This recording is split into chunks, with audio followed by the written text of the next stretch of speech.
Hello everyone, this is Dr. E, and for today we're going to be working on the equation of our parabola given the solutions or roots of our quadratic functions.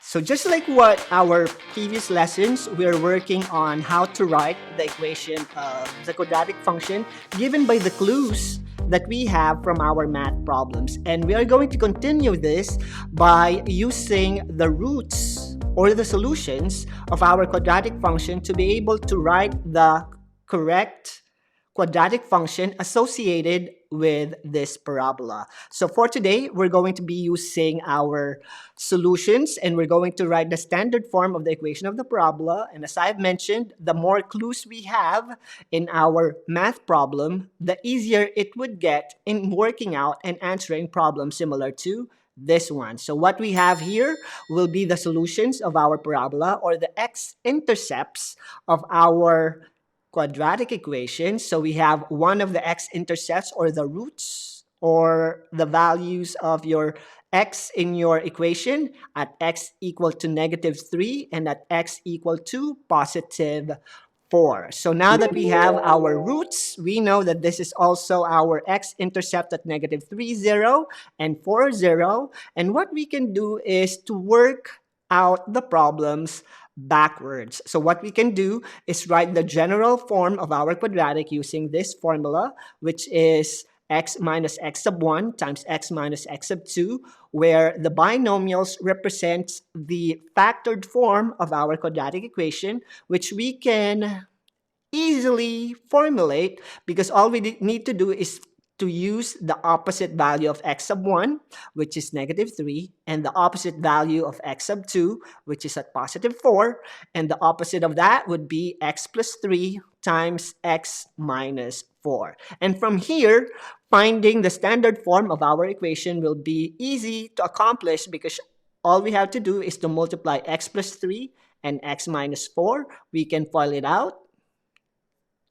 Or we can also multiply this vertically, similar to what we do with long multiplications. So x times x is x squared, x times 3 is +3x, -4 times x is -4x, and -4 times 3 is -12. And by adding them up, we have x squared minus 3 minus 4x is -1x minus 12. And this is the product of our factored form of the quadratic equation, which is similar to the standard form of our equation. So x squared minus 1x minus 12, which is the same as what we have calculated here in our example. So this is how we formulate our quadratic equation given the roots or the solutions of our parabola. So let's say our next example, we are given the roots of the quadratic equation at x equal to 7 and at x equal to -2. So we know that all we have to do is to formulate our function. So if we're going to compute for this manually, we know that we're going to follow this form of our quadratics, x minus x sub 1 multiplied by x minus x sub 2. So y is equal to, so we have x equal to 7 and x equal to -2. So all we need to do is to follow this step, opposite of the first x or the first root, opposite of the second root, and we'll have x plus 7 times x. Opposite of 7 is -7. And opposite of -2 is +2. So I almost made a mistake there. So this is going to be the quadratic form of our solutions given its factored form at x sub 1 is 7, x sub 2 is -2, and we're going to multiply it using this formula. And by doing so, x times x is x squared, x times 2 is 2x, -7x, and -14. And by combining like terms, we'll have x squared minus 5x minus 14.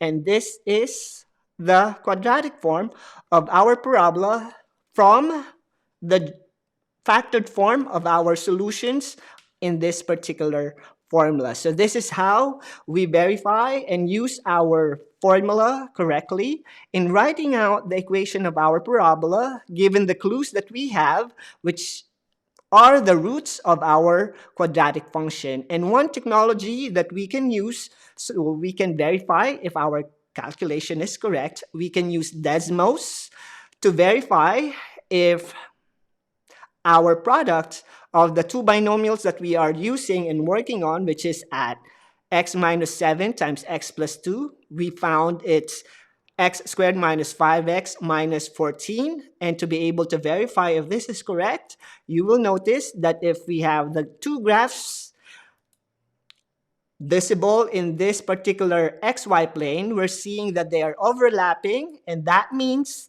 that our computation is correct. And this is one way that you can verify that your math work is correct when you are working with formula similar to what we are doing right now. So I'm pretty sure that with the next example that we have, with roots at x equal to -1 and x equal to -5, we'll be able to answer this easily now because we're gaining confidence as we answer more problem in mathematics. So now that we have our first x-intercept at -1, 0, and the second x-intercept at -5, 0, we can assign x sub 1 at -1 and x sub 2 at -5.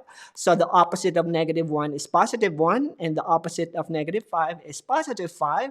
So now we have our solution for this quadratic equation.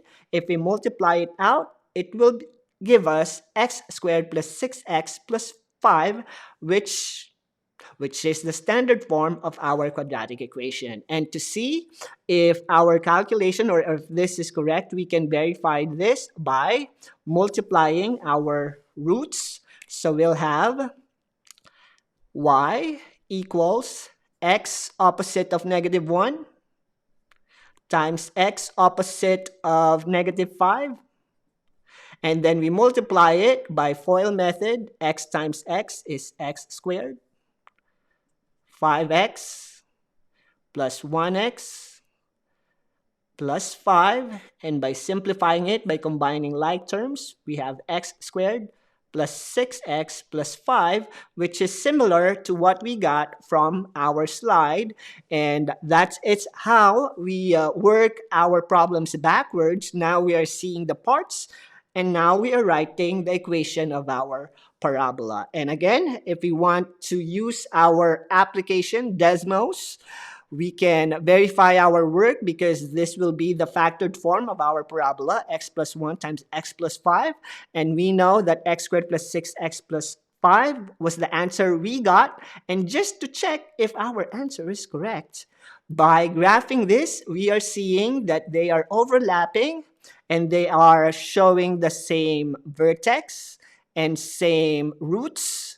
That means our answer is correct from the formula that we use when we are working with our analysis of our quadratic equation. So this is how we graph and formulate the quadratic equation of our parabola given the clues that we have, which in this case, the roots of our quadratic at x equal to -1 and at x equal to -5. So my challenge for you, our Numberbender challenge for today, is to write the standard form of your quadratic equation that passes through the point of the origin and has a root at x equal to 8. So using the same principle on working out a problem backwards, you'll be able to produce the standard form of our quadratic equation. So comment down below and write your answer, and let's see how you're going to formulate your quadratic equation based on the clues that you have in our problem for today. So this is our lesson on quadratic equation. Now, just like what I told you from our last lesson, if we are learning how to do things in mathematics, we also need to learn how to undo it. And that goes to show that we are learning how to critically think and to be able to practice our analytical thinking skill when we're working out problems similar to this analysis of the quadratics that we just worked on. This is Dr. E, and see you again next time. Bye!